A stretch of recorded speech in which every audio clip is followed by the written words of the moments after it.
Uh, Hello, this is the Polar Podcast. I'm your host, Dayon. We're here with, Sydney. we're here with, and we have a guest today, Shana Good Grief of Northwest Ohio.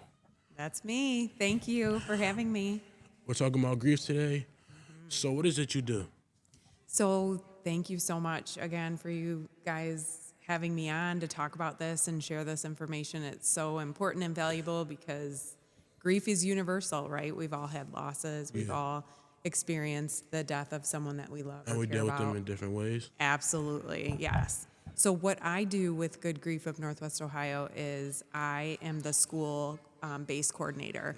So, I facilitate grief support groups in 18 different schools, 5 different school districts here in Northwest Ohio. And I run groups back to back, talking about grief and grief is the feelings and emotions that we have about somebody who we love who has passed away. And so I see students from kindergarten all the way up to seniors in high school. So I do that all over the city. So, you've heard about Joaquin, what happened here already. Yeah. It was a sad day. Yeah. I didn't get to meet him. I seen what he looked like. Everybody else know I'm here. Yeah. What do you think we could have done? Well, I did hear about Joaquin, about what the school had done as far as having Parade. a parade before a football game. Sounds like he was a football player, part of the team, and so wearing green to support His favorite color. him and his favorite color. Yeah. So I think that every school is very different in the way that they approach the death of a student. I think that the most valuable thing that can come from support in a school is just normalizing the grief of the death. We could have done more. We could have done way more. I was What a do you part think? of the walk in the parade for Okay. homecoming. You know what I think is crazy? Yeah. He's a football player, yet none of the football players could have joined the walk. That's sad. So that wasn't an option that you guys We had. didn't get the option. We was told we couldn't go before a game. Yeah. We had to stay and warm up. Yeah. So that's something too that the school has to keep in mind. You know, the safety of the players, the emotions of the players, and so maybe having another opportunity to have the football players acknowledge Joaquin would have been something valuable. Oh yeah. What about to say? I think it kind of made some of us a little sad. We had we thought some of the players were thinking about Joaquin, so they were out their head. We did lose that game. Which game was that? Was that homecoming? Yeah, that was the weight in. Wait game. That game that game was bad. So- It was a close game too, but like we said for Joaquin Okay. at halftime because one of our players got injured. He was down. He had to get carried off by ambulance. Oh wow. Yeah, I was at that game too. But he's okay. He wasn't hurt for long. He's up and running now. Oh, that's good. Actually, you know what's crazy? Before the season started, we got close to another team member death because I think he got hit by a car. He had teeth all out. Like during the summer, so not while you guys were in school. Like one week before the season actually started, Okay. and he So that's difficult too because you guys aren't naturally in the building where you see each other. he was, So he was actually coming to practice to practice. Oh, did you guys do something? for him. Yeah. We went on a game. We went to his house and we gave him his game jersey. Oh, his family. Yeah, and then at the Scott game, we brought him here and we let him inside the locker room with us. Oh, that's so special. See, those things we relate in our grief experience to a ceremony The or first place he went was his locker.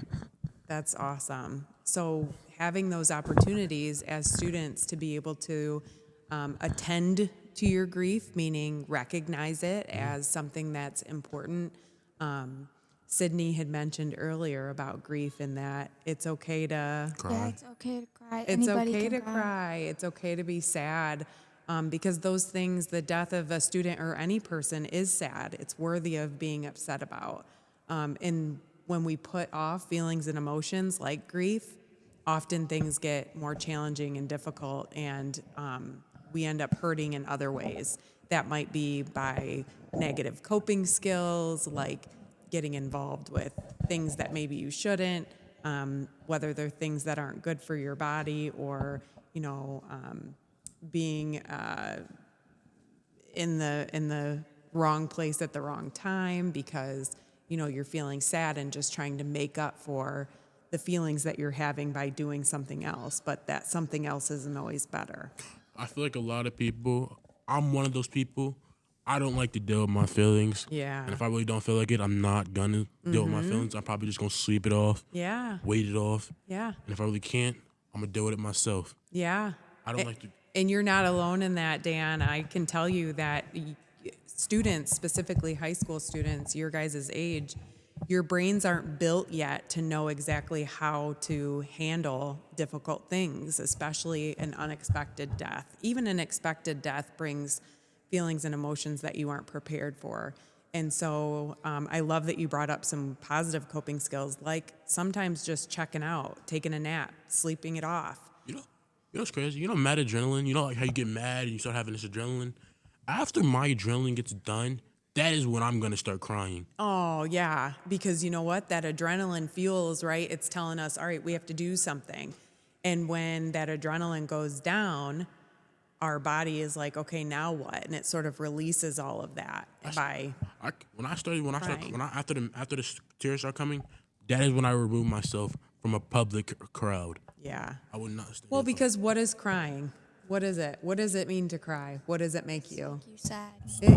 Sad. And it makes you what we call vulnerable. And nobody, especially not teens, want to be vulnerable. They don't want to be looked at as fragile or weak, sissy, a baby, or any of those sort of negative stigmas that are attached to grief or sadness. And so it's really hard for you guys. That's why I do school groups, because you guys are the ones that have grief the hardest. I truly think that the stereotype that men can't cry is crazy, considering that we are trying to be equal people. Yeah, right? And it's like, why can't I show that something has impacted me? Like, what's the problem there? You can be 2 things at once. You can be 10 things at once. Strong and sad. I'm not saying, like, I'm a sports player, so when sports players cry about something, that doesn't mean you're vulnerable. That just means you care. You're passionate. Yeah, you care. I care about this. Or, when it comes to football, you put so much of your body and your mental health into Where's she going? games. And so getting prepared for a game, that is like a 24-hour a day, 7 days a week practice. And so that's so important that we recognize when things hurt us and affect us, that we take the time to acknowledge it. Look, I think the last time when I really cry a lot, it's about the game. It's more about, in the last, let's say, 5 years, most of my crying has been about the football, because I don't really do anything outside of it. Mm-hmm. I don't really have any troubles at home, but I think cops make me mad, because usually they're coming to take somebody. Like we have a block party. We had a block party on Sandusky, and they get drunk. People start shooting fireworks everywhere, and when the cops show up trying to arrest some of my family members, kind of makes me mad. Yeah. They're trying to take somebody's life. Yeah. So, I mean, like I told you, after the adrenaline wears off, I cry. Yeah. What was the saying for this?